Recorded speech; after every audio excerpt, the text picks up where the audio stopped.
Now, if you did pick this video, welcome again to my channel. I am your Airfire Oracle, and this card was about your secret journey into your shadow self, meaning the skeletons in the closet kind of deal. And this is actually developing a healthy relationship with the darker side of existence. Now remember, everything in our life is about balance. This is a world of duality. And being dual, there's a dark and a light, unfortunately, and it gets misconstrued as good and evil, but that's only something that people made up. And you gotta remember that you're a people too. And this whole reading, actually, the way that these oracle cards came out after the sacred journey, it's talking about like the dark night of the soul, or the journeying into your shadow self to figure out why certain things or certain obstacles keep popping up in your life, and you thought you dealt with them, but then here they are again. And then this card is a call to being still, to meditate, to actually look at what's happening in your life, but without judgment. And then finally, the third oracle card that came out was about self-worth. Now, when it comes to self-worth, this is actually all relevant to each other, because self-worth is looking at yourself and appreciating the darker aspects of yourself, as in that card coming out first, being still with yourself and being still with what's going on. So in the world of chaos, which is the world we live in, taking a moment to take a breath and to set aside some time to actually calm the crazy down in your mind. And then you can see clearly, of where you've been, where you're wanting to go, especially if you feel like you're in a lost space right now. This card is invaluable because the concept on it of self-worth and how the person in this is hiding in their face, but their eyes are showing, and their third eye is bright as, I don't know what, on camera, but in person it's not that bright, but right here it's super bright. And that's a good thing, because that's a call to you using your intuition to see that, yeah, you do have a lot to offer the planet. You do have a lot to offer this world. And even if you're down on yourself about not being able to contribute in the capacity that you're possibly comparing yourself to others to meet, that's not something you're here to do, actually. You're not supposed to do that. Don't compare yourself. This is a call to telling you that you are worth enough. You are enough, and you are worthy of every positive or negative thing that you want to experience. So you got to remember that. I said both. Every positive or every negative thing that you want to experience. You are worth everything. So you have to remember that. Meaning, it doesn't all have to be negative, and it doesn't all have to be positive, because without the duality of it, how would you have a measure of not feeling like you fall into a sort of like depressed state for constantly being one way? You know what I mean? And expecting just either the positive to come out in life or just the negative. And being in both sides of that equation feels the same. That's the crazy part. So you could have things going so well in your life all the time that it never goes bad, and then you're wondering if you're doing something wrong, or if you're living a guarded life, or if you're living a protected life that's free from chaos, and you see all these other people going through these experiences that you don't feel, and you might think something's wrong with that. But there might not be something wrong with that. It might just be you gotta just go internal and change your perspective, possibly. That's the hard part too, especially when you're in a hurdle or in a rut, like a negative rut, and you're constantly looking at yourself as never getting something right. Like you always think that you do things wrong, or you feel like everything you try is a fail. But let's pull a few more cards on this topic, because this message is pretty clear. It's going in, doing your internal work, meaning go into your meditation mode or sit with the universe, the God that you call God, Allah, whichever language you speak. I don't mean that offensively, I just mean that realistically, because we're all from different parts of the world, so we all speak different languages, and yeah, I speak English, and so I'm saying all this in English, but if there's another name by which you call God, which there would be if you spoke a different language, of course, then definitely sit with your God, or the God energy that you call God, your supreme being that you speak to in your language, and the answers will come. And you have to, this is universal, that you can feel worthy. Like you, from my knowledge, every God that exists on our planet may possess some of the traits of humans, meaning like jealousy and anger and all that whatnots. But those are not all that make up what God is. You know, God is unconditional love at the end of the day, no matter what language you speak, no matter what religion you're from. And the ties that bind everybody around the world are those universal things of family, love, prosperity, good health, you know, community. All those are very common, and so that those are the ties that bind us. And then also like the proliferation of family, making your family, making security for your family.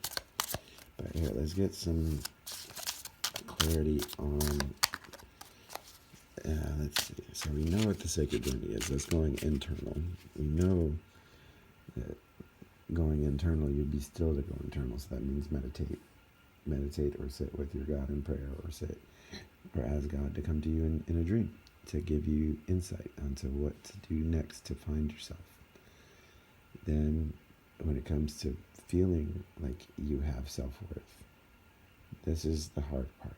Like, especially if you're struggling with, say, recurring themes from your past that you feel like you dealt with, but they keep coming up, you know, and that's part of this life. You get reintroduced to challenges so that you can come up with new creative ways of dealing with it. Just because it comes up again as a challenge doesn't mean that you dealt with it wrong to begin with. It just means that you get to either deal with it the way you did before, or you get to try something new. That's the beauty of being alive right now. So, let's see.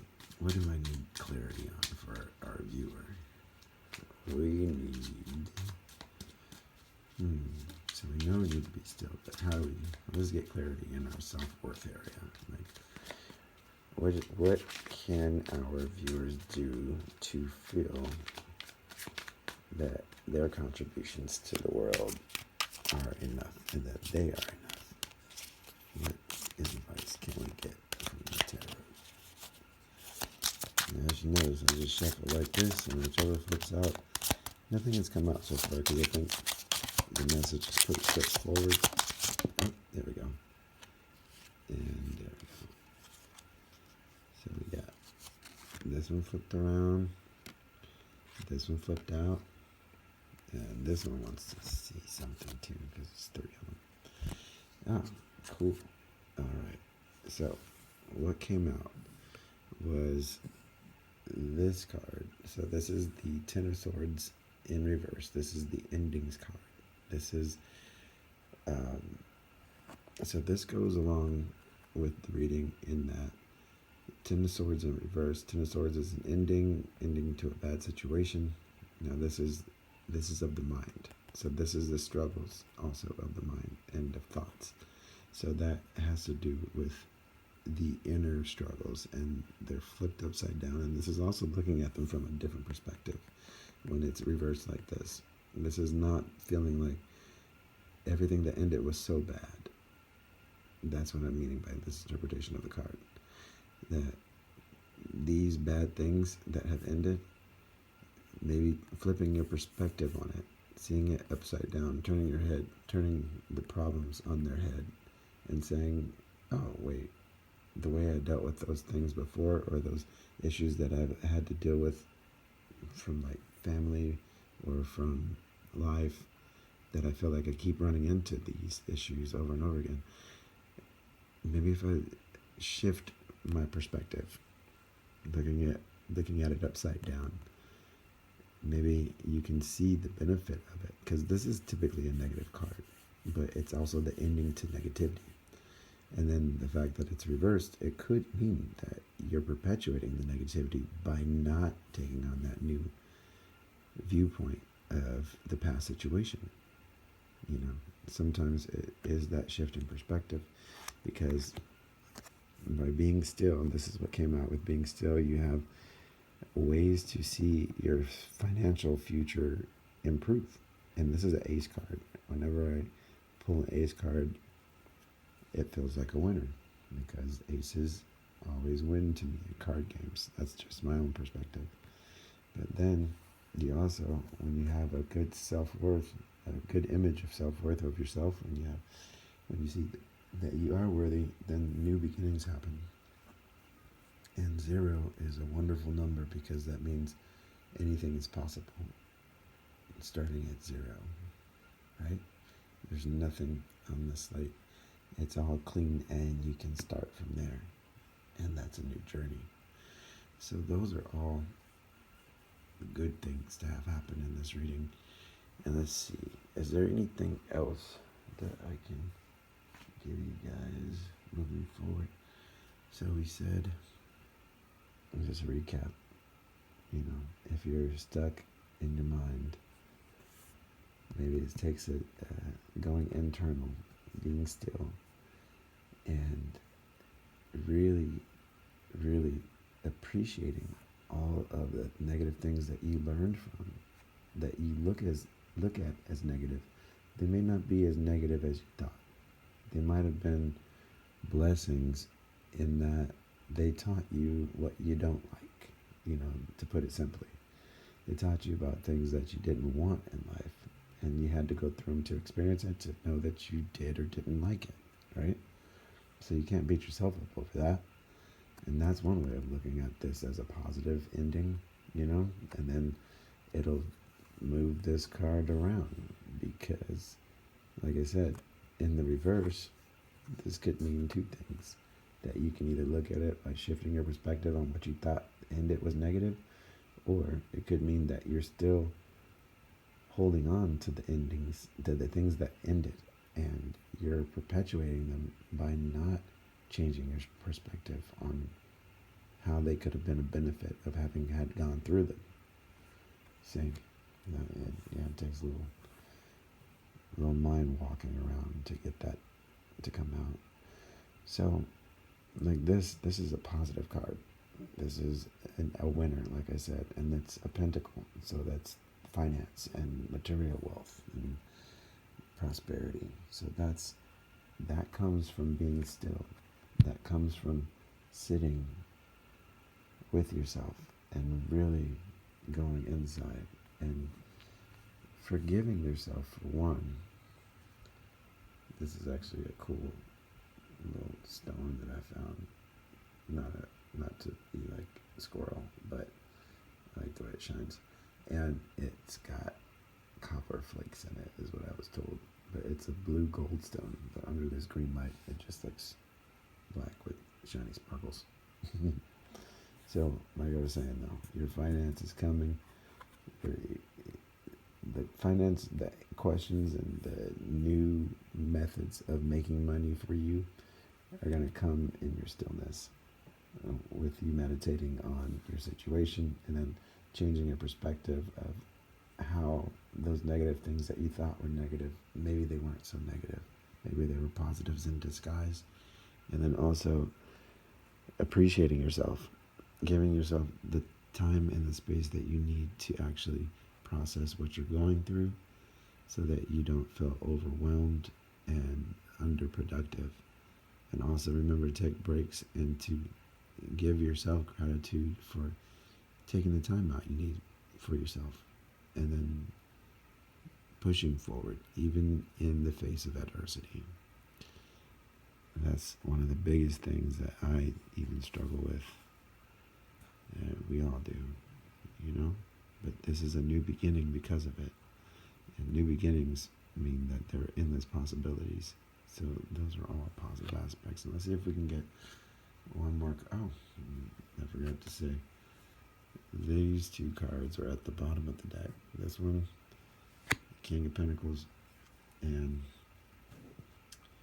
the Nine of Cups. So King of Pentacles, Nine of Cups means that from these new endeavors, what's in the near future for me in this reading was you're sitting in this power of King of Pentacles position, meaning like you've come from the fresh new way of doing things to make money and being successful at them, and then this is also your wishes being fulfilled by actually going through with finding out and discovering what makes you worthy and knowing your worth, feeling that your contributions are enough, because they are. They're more than enough. And it's not it's not cocky to say that you've done all that you can, or it's not cocky to say that like, oh, I'm enough, because no, it's the truth. You really are. And you have to look out for your mental health. And that's what's definitely showing through this reading, because your mental health is important. It's your stability, because this is inner work right here, and that's being still so that you can go into your own mind. And then this is definitely internal, the feelings of worthiness. So now remember, by doing that, going internal, you're only going to come out for the better. You're going to come out as a King of Pentacles, even if you're male or female. We all possess both energies in our bodies, and your wishes are going to come true. So that's what you get to look forward to, is success in finance and success in your personal life. Now with that, I'm going to finish the reading. So thank you for joining me today. If you like the message, please like, share, subscribe, click notifications, and I look for you guys in the next reading. Have a great night or day, wherever you're watching.